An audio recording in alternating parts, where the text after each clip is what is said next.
What's up, guys? Last time when we talked about tire upsizing and how to change the sizes, some of you expressed interest in learning some more about tires and in selecting tires and what some of the other numbers mean. So today we're going to be talking about that.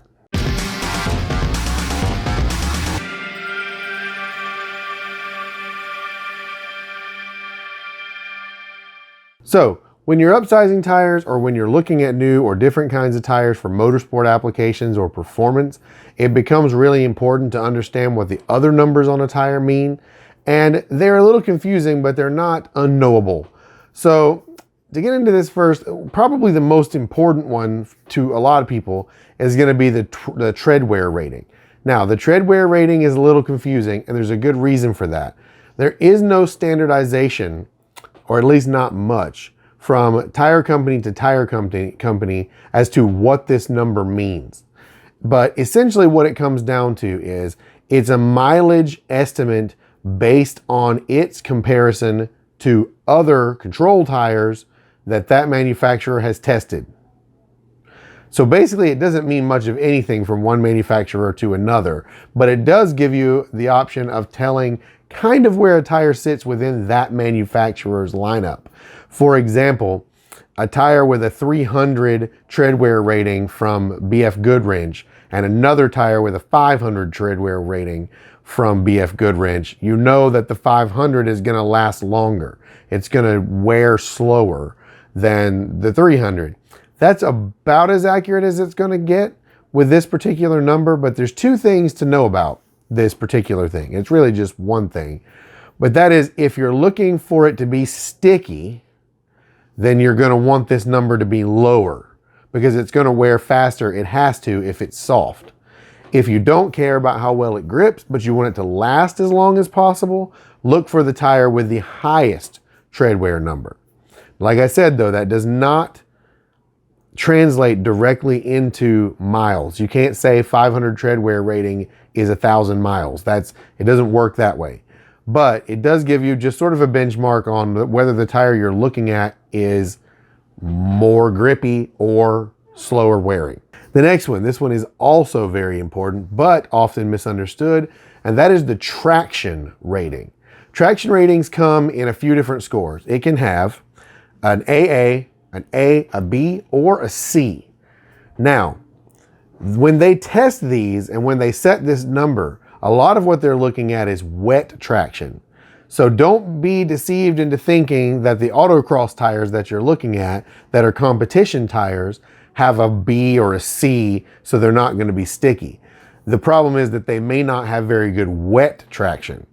And as a matter of fact, our compounds, which don't have much tread, they just usually have the one little groove to make them street legal, a lot of times are C because they have horrible wet traction, but they're phenomenal in the dry. So once again, just kind of be aware, really when you're looking at that traction rating, you're looking mostly at how well it's going to perform in the wet, how well it's going to shed water and it's going to grip. If you're looking at how sticky a tire is going to be and how much grip you're going to get in the dry, look more at the Treadwear rating. If the Treadwear rating's around 150 to 250, it's more than likely a competition tire and it's going to be really sticky. Now, another rating that's on the side is temperature. Temperature kind of falls into the same AA, B, C. But the thing is, that isn't as big an important. It's basically just a measurement of how hot or cold those tires run in normal operation. When it comes to performance stuff, this isn't something you're going to look at. And honestly, on the road, it's still probably nothing that you're going to look at. So I'm not really going to spend any time there. And then the last number I'll bring up is load rating. Load rating, though, is really not something you're going to look at in a standard car replacement tire because most of them are in the same range. Where it really becomes important is when you're dealing with something that's going to be towing or hauling, like a truck or a big van. In that case, you do need to look at that because if you have an E-rated tire on a vehicle heavy enough that it needs an E-rated tire, don't put a C-rated tire on it. And vice versa. You just don't want to mix and match that. You typically want to keep that load rating where it's supposed to be with that tire. So, quick recap. The important things, especially when you're looking for performance tires, are The lower the tread wear rating, the stickier the tire, but the higher the tread wear rating, the longer it's going to last. Traction is really about wet traction. An AA is going to be great in the rain, may not necessarily be amazing in the dry. So that's just a couple tips to give you guys an idea of how to look at these tires and how to tell what that means. If there's something I missed or something else you want to know, feel free to ask me down in the comments. I will answer everyone who comments. And I've got to get out of here, so drop me that comment, drop me a like on this video if it was helpful. Subscribe to my channel so that you can see my next video, and I will see you in that. Thank you so much for watching, and peace. And it is time for another viewer's ride submission. This time we're going to be looking at a third car from David Newton. This car is basically the car that he got to keep from beating on his Grand National.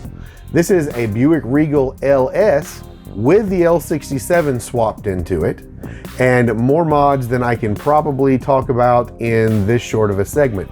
But the long story short, it's a track car mostly at this point. Here's the list of all the mods that have been done to it. It is super, super cool looking car, and it runs 12.6s.